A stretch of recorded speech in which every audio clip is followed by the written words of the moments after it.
आधा सफ़र 15 रोज़े हमारे आज मुकम्मल हो चुके और रमज़ान गुजर चुका आधा। आज हम 16वीं तरावी पढ़ेंगे और हमारा खुलासा है कुरान, जर्नी ऑफ कुरान, ये भी 16वां सिपारा। इसमें सूरतुल कहफ का बकिया हिस्सा और सूरत मरियम, सूरत ताहा, कमाल बातें इसमें अल्लाह ने की है, उसका तज़किरा इंशाल्लाह आपके सामने रखते हैं। तवील मौजू है लेकिन मुख्तसरन कोशिश करके, बड़े वाक़यात इसमें ऐसे हैं जो मारूफ़ हैं और ईमान को बढ़ाते हैं। और ये सुनने और पढ़ना ये किस वजह से किए, इस आयात में यानी इन सूरतों को इस मौके पर अल्लाह ने क्यों नाज़िल फरमाया, वो बातें आपसे करते हैं। इस सिपारे का आगाज़ अल्लाह ताला ने यहाँ से किया, औज़ु बिल्लाहि मिनश शैतानिर रजीम, बिस्मिल्लाहिर रहमानिर रहीम। क़ाल अलम अकुल लका इन्नका लन तस्ततिअ मइय सबरा। यहाँ से अल्लाह ताला ने इस सिपारे का आगाज़ किया है। मैंने पिछले खुलासा कुरान में आपसे ये तज़किरा किया था कि मूसा अलैहिस्सलाम और खिज़र अलैहिस्सलाम का वाक़या इसमें आएगा। अब ये वाक़या भी बड़ा इंटरेस्टेड है।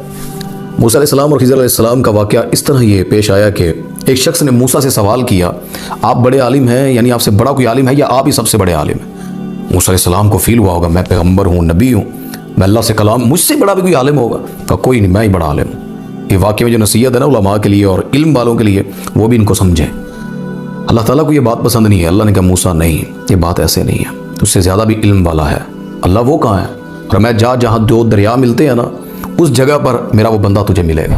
मूसा अलैहिस्सलाम गए तो खिज़र अलैहिस्सलाम से मुलाकात हुई, सलाम की और कहा कि मैं आपकी अताअत करना चाहता हूँ और जो आपके पास इल्म है वो मुझे आप सिखा दें। अगर उन्होंने कहा कि मूसा आप सब्र नहीं कर सकेंगे क्योंकि उन चीज़ों का आपको ख़बर नहीं उनका, यानी जिस इल्म की आप बात करें। मूसा अलैहिस्सलाम मैं सब्र करूँगा। क्यों नहीं करूँगा, आप हुक्म करें, मैं अताअत फरमा बरदारी करूँगा। तो ये दोनों फिर निकले कश्ती पर जैसे निकले तो कश्ती जैसे दरिया के साहिल पर किनारे पर पहुंची तो उतरते हुए ना खिज़र अलैहिस्सलाम ने उस तख्ती के यानी जो फट्टे थे उसके कश्ती के वो 2-4 उखाड़ दिए, वहाँ से निशान ज़दा कर दी। मूसा अलैहिस्सलाम को बड़ा गुस्सा लगा, कहते ये ज़्यादती है यार, वो शख्स हमें दरिया पार करवा रहा है और हमने उसी की कश्ती को ऐसे कर दिया। खिज़र अलैहिस्सलाम को बुरा लगा, उन्होंने कहा मैंने आपसे कहा था कि मूसा आप सब्र नहीं कर सकेंगे। तो मूसा अलैहिस्सलाम ने कहा मैं माफ़ी मांगता हूँ, काफ़िला आगे बढ़ाएं, ऐसा कोई मसला नहीं।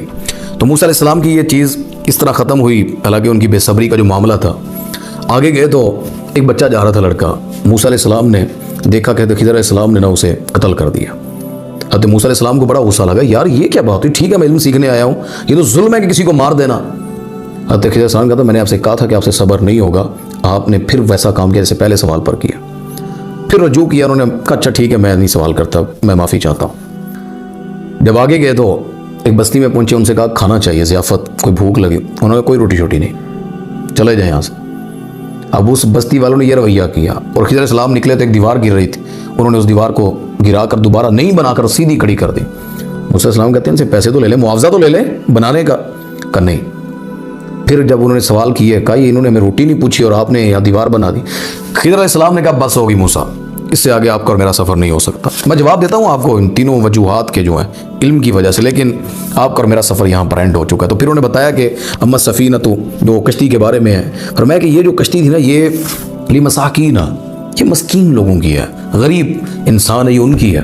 तो अभी एक बादशाह आने वाला है, वो इधर से गुजरता है, वो सारी कश्तियाँ ले जाता है। तो मैंने इसलिए इसे निशान ज़दा कर दिया कि वो सिर्फ सही और अच्छी कश्तियाँ लेता है, वो इसको लेकर नहीं गया। ये बात समझाई मूसा अलैहिस्सलाम को उन्होंने। और रही बात वो लड़के को कत्ल करने की, तो उस लड़के ने अपने वालिदैन को कुफर में और सरकशी में फंसा देना था। तो मुझे अल्लाह ने जो इल्म दिया मैंने उसे मार दिया, अब अल्लाह उससे बेहतर औलाद उनको देगा जो उनको बेहतरी, पाकीज़गी और शफ़क़त वाली, यानी उनके लिए ज़्यादा करीब होगी औलाद। ये दूसरे सवाल का जवाब। तीसरा, आपने देखा मैंने दीवार बनाई, आपने कहा मुआवजा नहीं मांगा। तो मूसा अलैहिस्सलाम, वो दीवार, उसके नीचे यतीम बच्चों का ख़जाना है, उसका बाप उनके लिए छोड़ कर गया था, तो वो छोटे हैं अभी, ये कोई भी निकाल लेगा। मैंने दीवार इसलिए बना दी कि उनके जवानी चढ़ने तक ये दीवार खड़ी रहे, जब वो बड़े होंगे तो खुद ख़जाना निकाल लें। तो ये वाक़या मूसा अलैहिस्सलाम और खिज़र का अल्लाह ताला ने यहाँ बयान फरमाया। तो इससे आगे एक सूरत कहफ में वो ज़ुल्करनैन का वाक़या है, यानी मशरक़ और मगरब पर हुकूमत करने वाला वो बादशाह। दुनिया पर 4 लोगों ने हुकूमत की है, मशरक़, मगरब, शुमाल, जनूब तक। सबसे आला हुकूमत सुलेमान अलैहिस्सलाम की थी, क्योंकि अल्लाह ने उनको जो ताबे चीज़ें की हुई थी वो और किसी के पास नहीं थी, बाकी सल्तनत सबके पास थी। ज़ुल्करनैन मशरक़ और मगरब सफ़र करने लगा, उसने इरादा किया कि मैं अपनी सल्तनत देखूं। तो शुमाल से जनूब जब जाने लगा ना, तो एक पहाड़ी के दरमियान, वादी के दरमियान पहुंचा, तो लोगों ने रोक लिया, कहा बादशाह सलामत, ये याजूज मजूज आते हैं, नुकसान करते हैं, परेशान करते हैं, कोई दीवार ही बना दें यहाँ पर। लोहे और तांबे की दीवार हज़रत ज़ुल्करनैन ने वहाँ पर खड़ी कर दी। और अल्लाह की कुदरत देखें क़यामत तक वो नहीं आ सकेंगे अब, लेकिन वो आएंगे। और जब आएंगे फरमाया कि यजूज मजूज बाहर निकल कर हर चीज़ को तहस नहस कर देंगे। ईसा अलैहिस्सलाम भी ना बंदे अपने साथी लेकर पहाड़ों पे चढ़ जाएंगे, इतने ख़तरनाक होंगे ये।